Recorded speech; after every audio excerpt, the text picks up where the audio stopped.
Salut à tous et bienvenue dans cette vidéo. On va parler un petit peu de l'actualité de l'Olympique de Marseille. Ce 28 juillet 2025, il s'est passé pas mal de choses ce week-end.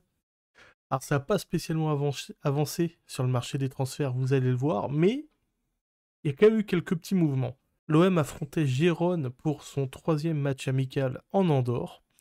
Victoire de l'OM 2-0. Alors je ne vais pas évidemment revenir sur le match en détail, c'est pas très intéressant. Je vais plutôt vous dire les joueurs que j'ai vraiment trouvé pas mal et ceux un petit peu moins bien. Donc sachez que les buteurs sont Mason Greenwood et Amine Gouiri, les deux sur penalty, et un but à chaque mi-temps. D'ailleurs, si on est tout à fait honnête, le premier penalty sur Greenwood me semble assez généreux. L'équipe qui a démarré le match est ce qui ressemble le plus à l'équipe type de l'OM. Et les joueurs qui m'ont bien plu sur ce match, vraiment Greenwood, évidemment, pas que pour son but, mais il est vraiment très en forme. Il est plein de peps, ça se sent. Franchement, il est bien. Physiquement, il est très très bien. Angel Gomez au milieu, pareil, il apporte beaucoup de liant. Je me répète par rapport à la dernière vidéo, mais il apporte beaucoup de liant. Je trouve que la complémentarité avec Højbjerg et Rabiot est parfaite. Balerdi, Medina, ça marche bien. Jonathan Rowe peut-être un poil en dessous des autres. On sent qu'il est encore un peu tendre pour le très haut niveau. Et forcément, quand on le compare à Gouiri et Greenwood, on sent qu'il est un peu en dessous. Et on comprend du coup pourquoi l'OM cherche un ailier gauche titulaire. On va y revenir plus tard, parce qu'il y a des petites informations concernant Peshao. Au niveau des entrants, également, deux joueurs qui sont entrés m'ont particulièrement plu. Il s'agit d'Amin Harit, que j'ai trouvé vraiment pas mal dans son entrée. Alors, j'ai trouvé l'entrée pas mal par rapport à ce qu'il a apporté lors des précédents matchs, mais c'est toujours le même problème avec Harit.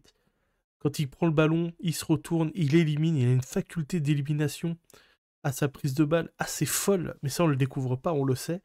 Et autre chose que l'on sait, c'est quand il arrive dans les derniers mètres, il sait pas trop où donner le ballon, c'est pas dans le bon tempo, la mauvaise passe. Ça c'est un peu chiant. À noter quand même une très bonne phase de jeu qui a amené le penalty entre Amine Gouiri et Amin Harit. Et il y a peut-être une petite connexion technique entre les deux qui mériterait d'être vue lors des prochains matchs. Il y a peut-être quelque chose à faire entre les deux. Sinon, autre joueur qui m'a beaucoup plu, c'est Daryl Bakola. Ah oui. Alors évidemment, on va pas s'enflammer. Il est très jeune, ce n'est que des matchs de préparation. Mais il a une élégance sur le terrain, c'est un truc de fou. Vraiment, c'est un joueur qui a du charisme. Hein, puis même, techniquement, je le trouve propre, je le trouve vif. Physiquement, il a l'air d'être au point. Parce que, clairement, au coup d'épaule et tout, il se fait bouger, mais il tombe pas. Alors vraiment, Bakola, j'ai beaucoup aimé. Et du coup, le joueur qui a de l'avance sur lui, c'est Bilal Nadir. Mais franchement, je me demande si Bakola va pas finir par lui prendre sa place. Parce que je le trouve vraiment beaucoup plus intéressant que Bilal Nadir. Sinon, Egan Riley, très intéressant aussi. Il est rentré à la place de Balerdi. Et on sent clairement qu'on est sur le même type de joueur. Savoir très à l'aise, balle au pied. Il est là pour prendre la relève de Balerdi, très clairement, dans les prochaines saisons. Lirola est rentré. Bon, rien à signaler. Je ne l'ai pas trouvé spécialement bon, pas spécialement mauvais non plus. Rentré assez neutre. Et Neil Maupay, techniquement, on voit la différence avec les autres joueurs. Il est pas. C'est dommage parce que j'aime vraiment bien ce gars. Mais techniquement, non, il est pas au niveau. Clairement pas. Donc voilà pour ce match de préparation entre Gérone et l'OM. Prochain match mardi contre le FC Valence. On va passer un peu à l'actualité de l'Olympique de Marseille avec Geoffrey Delangue qui serait courtisé par Lille. Pourquoi? Parce qu'apparemment il y a une espèce de micmac au niveau des gardiens. Donnarumma pourrait partir de Paris. Paris, du coup, pourrait prendre Lucas Chevalier de Lille, et du coup, Lille rechercherait un gardien. Et on a appris que Delangue serait courtisé. Un autre, enfin, je sais pas si les journalistes, Mohamed Toubacheter, désolé si j'écorche ton nom, ce n'est absolument pas voulu et que je m'en excuse. Qui nous apprend que Lille recherche bien un gardien, oui, mais ce ne serait pas. Enfin, il n'y aurait pas de contact, en tout cas, pour Geoffrey Delangue. Donc à voir. Ça m'embêterait de le perdre. Après, évidemment, si Lille vient avec un gros chèque, genre 10 millions d'euros pour un gardien numéro 2, je pense qu'il faudrait le laisser partir. Et je pense que lui aura envie d'être titulaire dans un autre club. Donc je pense qu'il y aura un arrangement à ce niveau-là. Mais faudrait quand même aligner les billets. Parce que c'est un joueur qui n'est pas spécialement prévu sur le départ. Donc, si vous le voulez, messieurs les Lillois, il va falloir payer.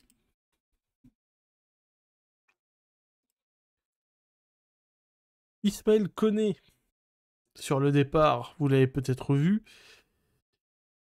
Sassuolo, donc c'est un prêt avec option d'achat obligatoire, un prêt payant de 2,5 millions d'euros avec une obligation d'achat de 10 millions d'euros si Sassuolo se maintient, et un pourcentage de 12% sur une future vente.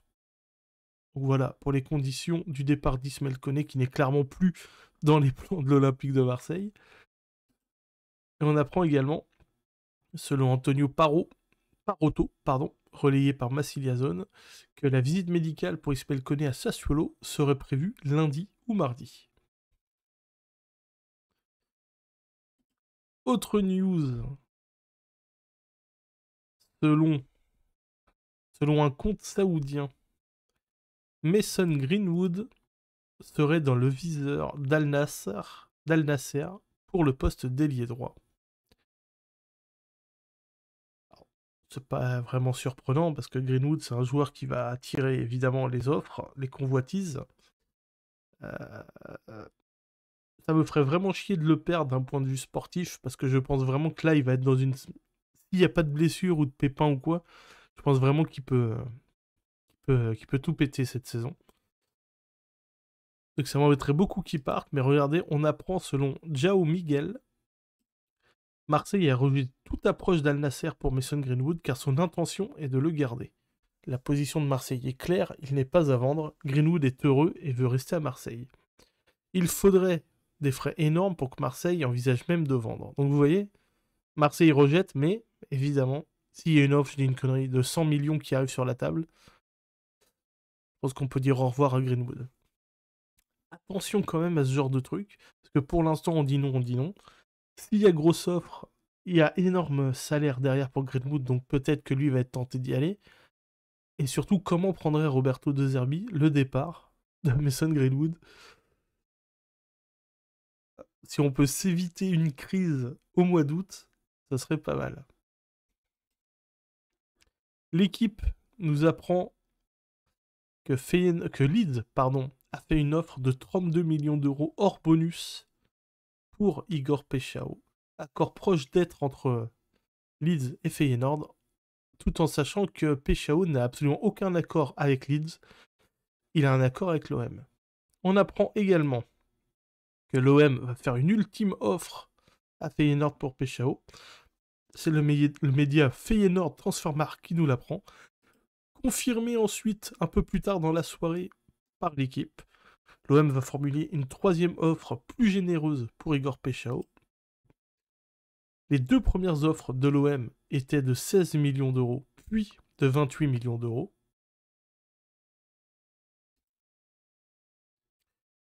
En cas d'échec de la piste Pechao, plusieurs dossiers sont toujours travaillés en interne.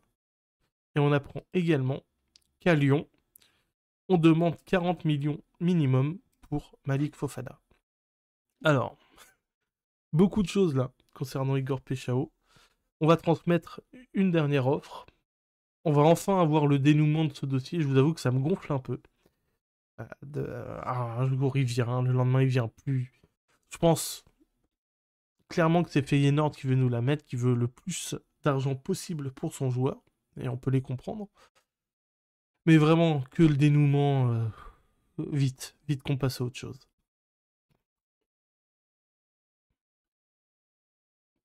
Pas d'infos spécialement, mais Aubameyang sera attendu en début de semaine à Marseille. Pareil, là aussi, que ça se fasse. Il y a des problèmes administratifs, on sait pas trop de quoi il en est. On a...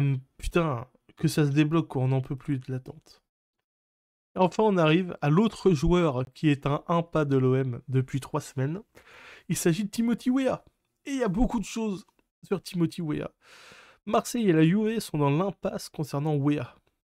Le club a proposé 15 millions d'euros, ce qui est absolument énorme hein, pour Timothy Weah, soit le même montant que celui proposé par Nottingham Forest. Mais Comoli, qui vient d'arriver à la Juve et qui a toujours détesté l'Olympique de Marseille, demande désormais 20 millions d'euros.